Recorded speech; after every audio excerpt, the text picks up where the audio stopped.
Il est des destins qui se forgent dans le silence et la souffrance, des vies bouleversées par la cruauté des hommes et l'âpreté du monde. L'histoire que nous allons vous conter aujourd'hui est celle d'une de ces âmes, une jeune femme dont l'innocence sera mise à l'épreuve face à la froideur d'un cœur de pierre. Plongeons ensemble dans le récit d'Amara, au cœur d'un Lagos où la fortune et la ruine se côtoient sans cesse. Le soleil matinal filtrait chichement à travers les fenêtres fissurées de la vieille chambre, jetant une lumière blafarde sur le papier peint qui se décollait et le matelas usé posé à même le sol. C'est ici, dans le recoin le plus éloigné de la demeure, caché de la splendeur du manoir principal, que vivait Amara Okafor, la véritable héritière de la fortune familiale. Pourtant, personne ne la traitait comme telle. Elle n'était qu'une ombre dans sa propre demeure. Autrefois, du vivant de sa mère, Amara avait vécu comme une princesse. Sa mère, Chioma Okafor, avait été l'étoile du monde des affaires. Belle, forte, et unique héritière des tentaculaires entreprises Okafor. Mais tout s'était effondré lorsque Chioma périt dans un tragique accident. Amara n'avait que 10 ans quand elle perdit sa mère. Et avec elle, son monde s'écroula. Moins d'1 an plus tard, son père, Amechi Okafor, s'était remarié. Il avait choisi Ngozi, une femme au parfum coûteux et au sourire trop mielleux, mais dont le cœur était de pierre. Ngozi arriva avec sa propre fille, Chidinma, une enfant gâtée et vaniteuse qui devint rapidement la prunelle des yeux de son beau-père. Amara, quant à elle, devint invisible. Rien de plus qu'un fardeau dans la maison que sa mère avait bâtie. Sa nouvelle vie fut une succession de corvées sans fin. Du lever du soleil jusqu'à tard dans la nuit, Amara était constamment sur pied, cuisinant, nettoyant, polissant l'argenterie, lavant les piles de vêtements interminables de Chidinma. Tandis que cette dernière fréquentait une école privée en uniforme de créateur, Amara était envoyée dans une école publique délabrée, vêtue des vieux habits de Chidinma, à peine à sa taille. Quand Chidinma se régalait de mets somptueux, Amara mangeait les restes, s'il y en avait. Son père, jadis si fier, ne disait rien. Amechi, qui la soulevait dans ses bras en l'appelant sa petite princesse, osait à peine la regarder. Chaque fois qu'elle croisait son regard, elle y lisait la culpabilité. Mais jamais il ne levait le petit doigt pour mettre fin à la cruauté de Ngozi. C'était comme si l'existence même de sa fille était le rappel d'un passé qu'il voulait oublier. Amara. La voix stridente de Ngozi déchira l'air matinal. La cuisine est immonde. Qu'est-ce que tu attends? Bouge tes pieds paresseux. Amara essuya ses mains sur son tablier élimé et se précipita dans l'étroit escalier de service. Elle garda la tête baissée en passant devant Chidinma, avachie sur le canapé orné du salon, faisant défiler les images sur son nouveau téléphone tout en sirotant un jus d'orange fraîchement pressé. Chidinma eut un sourire narquois en voyant passer Amara.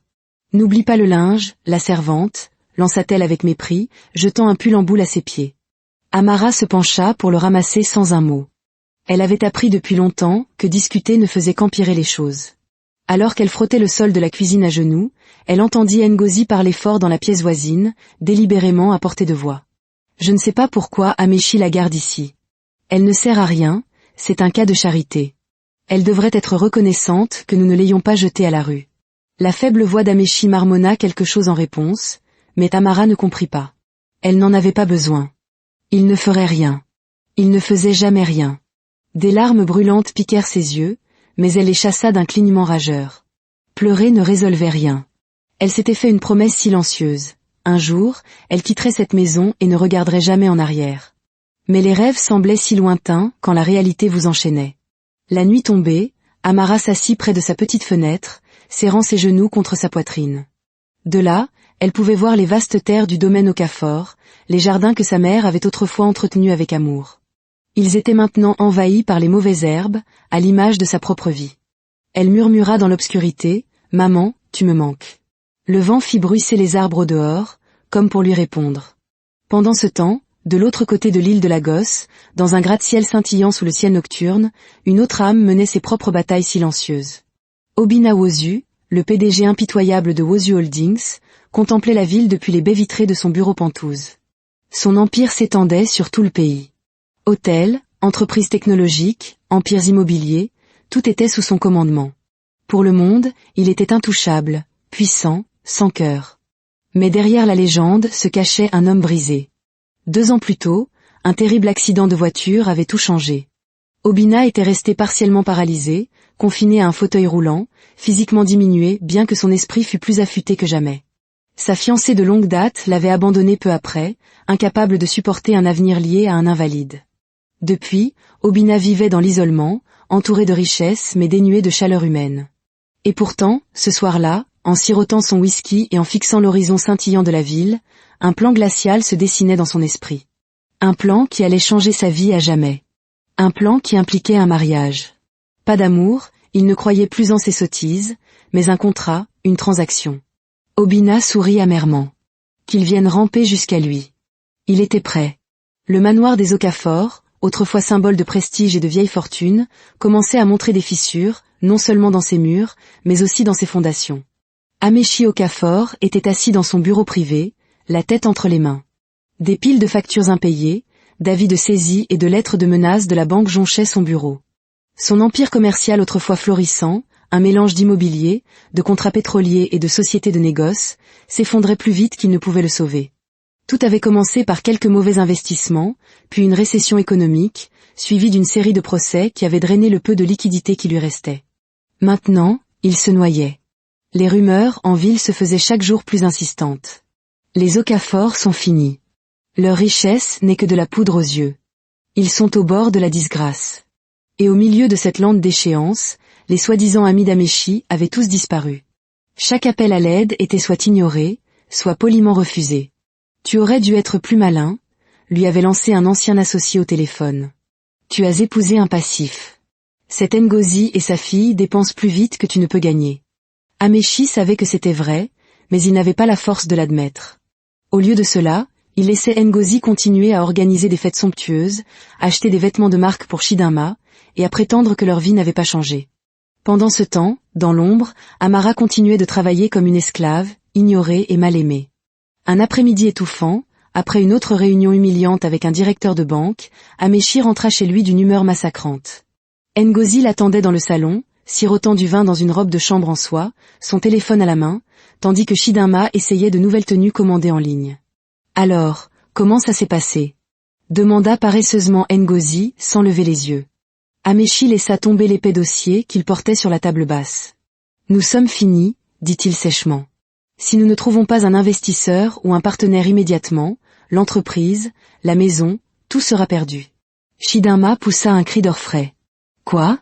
Mais papa, et ma fête d'anniversaire le mois prochain ? J'ai déjà invité la moitié de l'école. » Ngozi fronça les sourcils, posant son verre. « Tu exagères. Il doit bien y avoir quelque chose que tu puisses faire. » Amechi s'effondra dans un fauteuil, l'épuisement gravé sur son visage. « J'ai appelé tous ceux que je connais. Personne ne veut risquer son argent pour nous.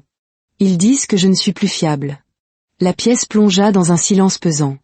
Puis Ngozi se redressa, un regard rusé dans les yeux. « Il y a peut-être quelqu'un qui peut nous aider, » dit-elle prudemment. « Quelqu'un d'assez puissant pour nous sauver, si nous sommes prêts à faire un sacrifice. » Amechi la regarda avec suspicion. « Qui ? » Obina Wozu. À la mention de ce nom, un frisson sembla parcourir la pièce. Tout le monde connaissait Obina, le milliardaire impitoyable, le faiseur de rois qui avait le pouvoir de détruire ou de sauver des entreprises du jour au lendemain. Depuis son accident, il était devenu reclus, mais son influence était plus forte que jamais. Shidama plissa le nez. N'est-il pas infirme ? Ngozi balaya l'objection d'un geste dédaigneux. Qui s'en soucie ? Il est riche, et il cherche une femme. Amechi la dévisagea, horrifié. Tu suggères que l'une de nos filles l'épouse ? Pas nos filles, dit rapidement Ngozi. Juste Amara. Shidama porta la main à sa poitrine dans un simulacre de soulagement. Dieu merci. J'ai failli m'évanouir. Le visage d'Amechi se crispa de douleur. Amara. Ce n'est qu'une enfant. Ngozi leva les yeux au ciel.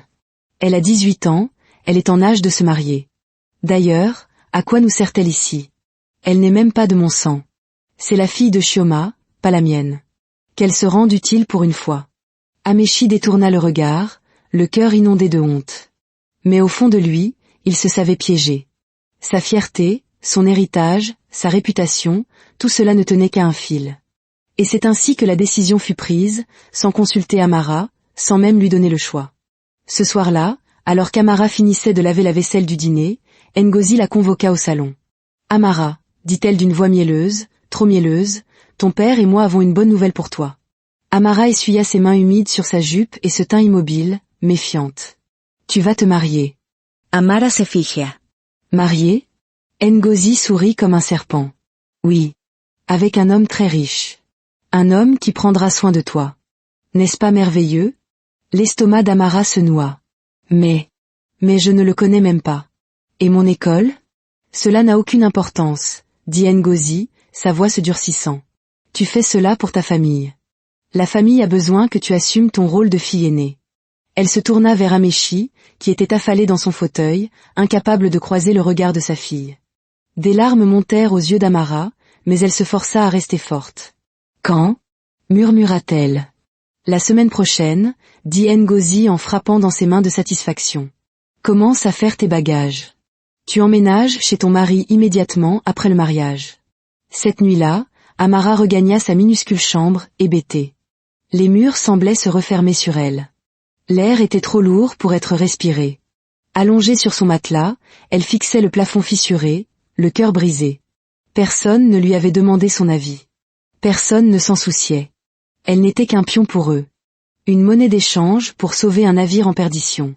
Et quelque part à Lagos, derrière les grilles d'un immense manoir, Obinnawozu était assis dans son fauteuil roulant, lisant un rapport sur la situation de la famille Okafor avec une froide amusement. Il sourit sombrement. Tout se mettait en place. La semaine précédant le mariage passa comme dans un brouillard pour Amara. Non pas à cause de l'excitation, mais à cause de la précipitation et du vide qui entourait tout. Il n'y eut ni fête de fiançailles, ni essayage de robe, ni répétition de cérémonie, juste quelques arrangements hâtifs, des discussions chuchotées entre Ngozi et Amechi, et un simple mariage traditionnel qu'il pouvait à peine se permettre. Ngozi ne prit même pas la peine de lui acheter une nouvelle robe. À la place, on tendit à Amara une robe en dentelle ivoire délavée qui avait été utilisée des années auparavant par une lointaine cousine de Ngozi. Elle sentait légèrement la naphtaline et était 2 tailles trop grande, mais personne ne se soucia de la faire ajuster. Tu devrais être reconnaissante, ricana Ngozi en jetant la robe sur le lit d'Amara. Tu vas épouser un homme dont la richesse dépasse tes rêves les plus fous. Beaucoup de filles tueraient pour être à ta place. Amara resta assise en silence, pliant la vieille robe sur ses genoux. Dans sa poitrine, son cœur se tordait de douleur. Elle se sentait comme un agneau mené à l'abattoir. Le matin du mariage, Amara se regarda dans le miroir fissuré appuyé contre son mur. Son reflet était presque méconnaissable. Quelqu'un lui avait appliqué un léger maquillage, plus pour la rendre présentable que pour la célébrer. Ses cheveux étaient coiffés en un simple chignon bas, et elle portait une paire de boucles d'oreilles en or usé qui avait appartenu à sa défunte mère. On frappa doucement à sa porte. Elle se retourna et vit Amechi, debout, mal à l'aise dans son agbada traditionnel mal ajusté. Il ne dit rien. Il la regarda simplement. Et pendant un bref instant, Amara vit dans ses yeux une lueur de culpabilité, de regret et d'impuissance. « Papa » murmura-t-elle, la voix brisée.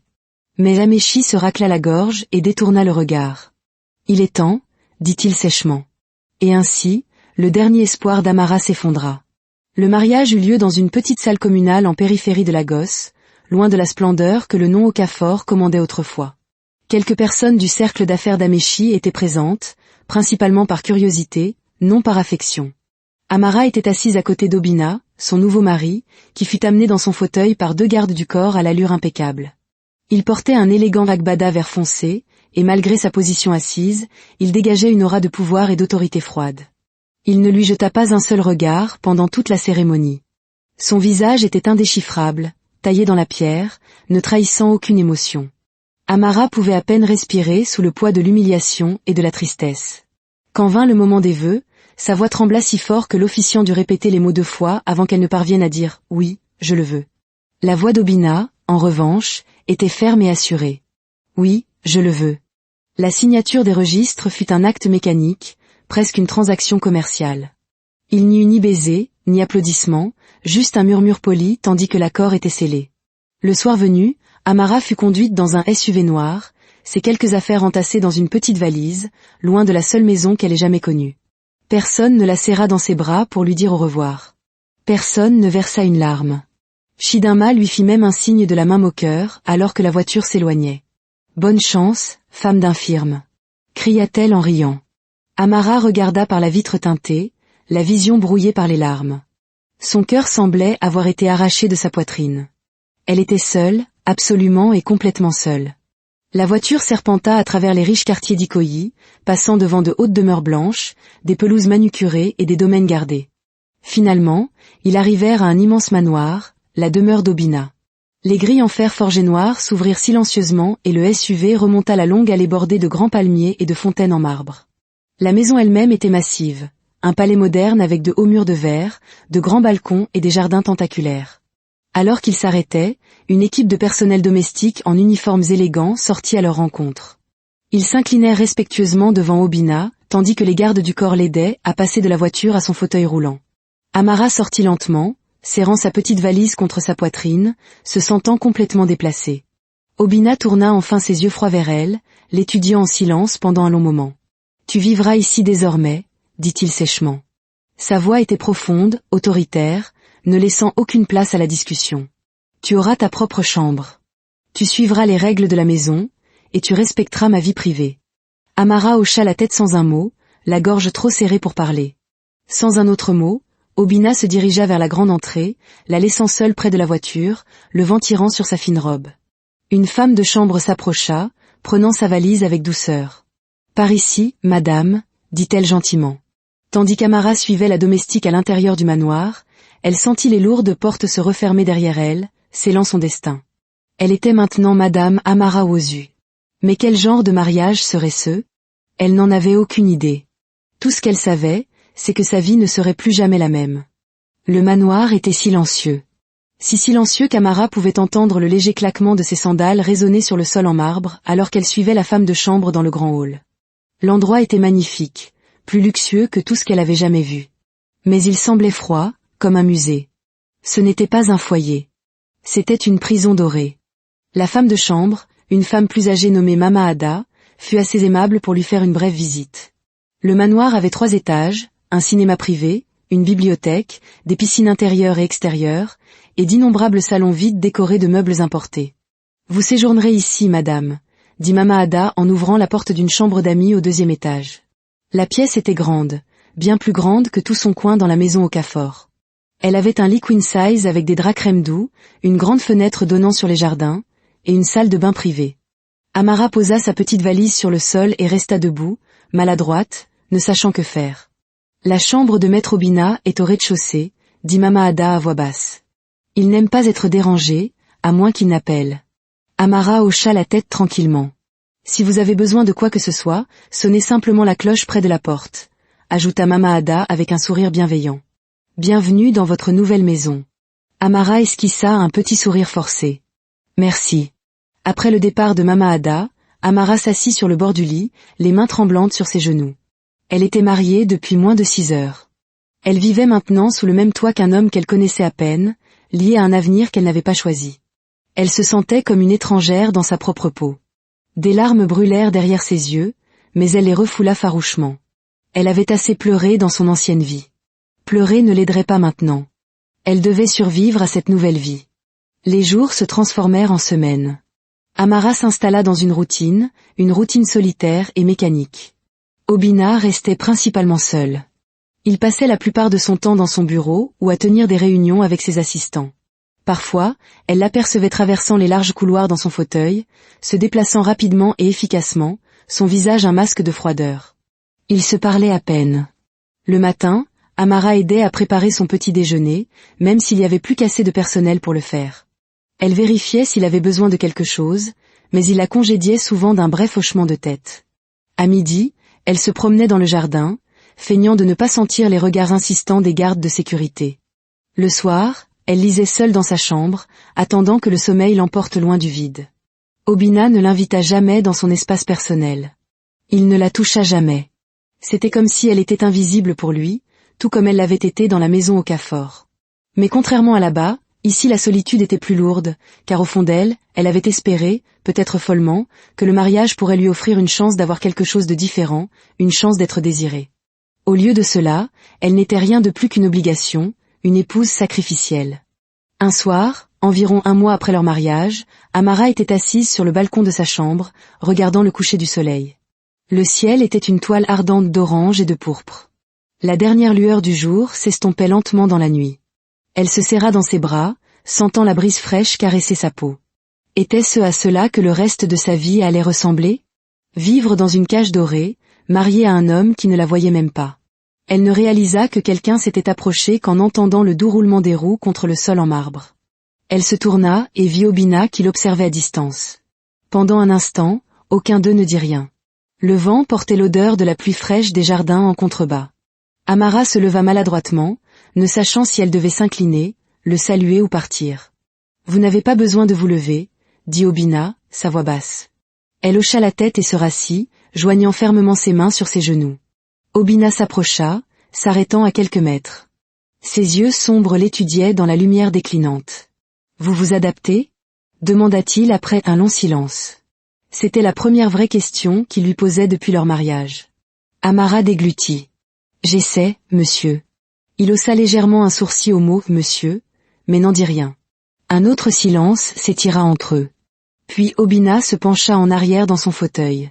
« Vous êtes libre de faire ce que vous voulez ici, » dit-il. « Vous n'êtes pas une prisonnière. » Amara hocha la tête, bien qu'elle ne se sentît pas libre. « Et si vous avez besoin de quoi que ce soit, » ajouta-t-il, sa voix se tendant légèrement, « vous pouvez demander à Mama Ada. » Il commença à s'éloigner, mais quelque chose en Amara se brisa. « Pourquoi m'avez-vous épousé » lança-t-elle, sa voix se craquelant.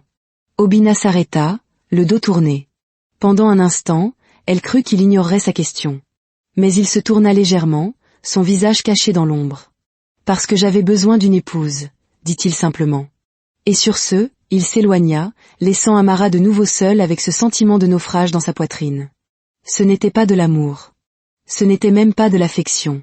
C'était juste une transaction. Et elle n'était que le produit qui lui avait été vendu. Plus tard dans la nuit, Amara était allongée sur son grand lit, fixant le plafond. Peu importait la beauté de la pièce, elle ne pouvait effacer le vide en elle. Elle ferma les yeux fermement, se forçant à croire qu'un jour, peut-être un jour, sa vie signifierait plus que cela. Mais pour l'instant, elle n'était qu'une jeune fille survivant dans la maison d'un étranger. Une épouse sacrificielle liée à un homme qui gardait des secrets cachés derrière des yeux froids et perçants. Et quelque part au fond du manoir, dans l'obscurité silencieuse de sa propre chambre, Obina était également éveillée, fixant le plafond. Il pouvait encore voir la tristesse dans ses yeux. Cela ravivait quelque chose en lui, qu'il pensait avoir enterré depuis longtemps. Et pour la première fois depuis des années, Obina Wosu ressentit quelque chose qu'il ne voulait pas ressentir, de la culpabilité. Les jours passèrent, puis les semaines, et lentement, sans que l'un ou l'autre ne l'ait prévu, le rôle d'Amara dans le manoir commença à changer. Au début, elle restait dans son coin, se fondant discrètement dans le décor. Mais la maisonnée d'Obina était grande et exigeante, et malgré des dizaines d'employés, personne ne semblait capable de gérer ses soins personnels comme il en avait vraiment besoin. Un matin, Mama Ada trouva Amara en train de plier du linge dans les quartiers des domestiques. « Madame Amara, » dit-elle un peu essoufflée. « S'il vous plaît, venez. Maître Obina a besoin d'aide. » Amara fronça les sourcils. « Mais il y a des infirmiers et du personnel. » Mama Ada hésita, l'air mal à l'aise. « Il les a tous refusés aujourd'hui. Il vous a demandé. » Confuse et nerveuse, Amara s'essuya rapidement les mains et la suivit à travers la maison. Elle trouva Obina dans sa salle de sport privée, une grande pièce ouverte avec des murs de verre donnant sur les jardins. Il essayait de se transférer de son fauteuil roulant au banc de musculation, mais luttait pour trouver son équilibre. Le voir ainsi, si fort et pourtant si vulnérable en même temps, fit se serrer quelque chose dans la poitrine d'Amara. Obina leva les yeux, son visage impénétrable. « Viens ici. » Elle obéit sans poser de questions. « Tiens mon bras, » ordonna-t-il doucement. Ses petites mains s'enroulèrent autour de son avant-bras musclé alors qu'elle l'aidait à se guider sur le banc. Sa peau était chaude, et pendant une seconde, leurs regards se croisèrent. Quelque chose de lourd et de non dit passa entre eux. Une fois installée, Obina se pencha en arrière, expirant lentement. « Merci, » marmonna-t-il. Amara recula, gardant les yeux baissés. « Voulez-vous que j'appelle l'entraîneur, monsieur ?» Il secoua la tête. « Non. Reste. » Alors, elle resta. À partir de ce jour, Amara commença à l'assister plus souvent. Cela commença par de petites choses. Lui apporter ses repas, organiser ses médicaments, l'aider à se rendre dans les jardins pour prendre l'air. Puis cela évolua vers des questions plus personnelles. Ajuster ses vêtements, masser ses jambes raides quand les crampes devenaient trop fortes, même l'aider à se laver les jours où il ne pouvait pas se débrouiller seul. Au début, c'était gênant. La première fois qu'elle l'aida à prendre son bain, ses mains tremblèrent si fort qu'elle laissa tomber l'éponge dans l'eau. Obina ne dit rien. Il ferma simplement les yeux, le visage détourné, la laissant travailler en silence. Amara tentait de rester professionnelle, se concentrant sur la tâche à accomplir. Mais chaque fois que ses doigts effleuraient sa peau nue, son cœur s'emballait de manière incontrôlable. Il n'était pas un vieil homme. Il n'était pas brisé. Il était jeune, fort, d'une beauté intimidante, et il la regardait différemment maintenant, lui aussi. Un soir après le dîner, Amara était assise avec Obina dans le jardin, l'aidant à étirer ses jambes dans le cadre de sa thérapie. L'air du soir était frais et la lune était basse sur le manoir. « Pourquoi le fais-tu » demanda-t-il soudainement. Elle leva les yeux, confuse. « Faire quoi ? Me servir, prendre soin de moi, si silencieusement, si patiemment. La plupart des femmes me détesteraient. » Amara déglutit, la gorge serrée. « On m'a appris à endurer et à faire mon devoir. » La mâchoire d'Obina se contracta. « Ce n'est pas la vie que tu mérites. » Elle eut un petit sourire triste. « On n'a pas toujours ce que l'on mérite. » Leurs regards se croisèrent dans le jardin faiblement éclairé. Pour la première fois, Amara vit une fissure derrière le masque froid d'Obina, une crudité, une blessure qui saignait encore en lui. « Tu me rappelles, dit-il doucement, ce que je pensais ne plus exister. » Il n'en dit pas plus. Au lieu de cela, il grogna et retourna à l'intérieur dans son fauteuil, la laissant assise là, le cœur battant de manière incontrôlable dans le noir. Alors que les jours se fondaient dans les nuits, la tension entre eux devint plus lourde, comme une épaisse fumée remplissant le manoir. C'était dans la manière dont le regard d'Obina s'attardait sur elle quand elle entrait dans une pièce. C'était dans la façon dont les mains d'Amara tremblaient chaque fois qu'elle l'aidait à boutonner sa chemise. Il y avait des nuits où Amara restait éveillée dans son lit, fixant le plafond, son corps en proie à un désir étrange et douloureux qu'elle ne comprenait pas.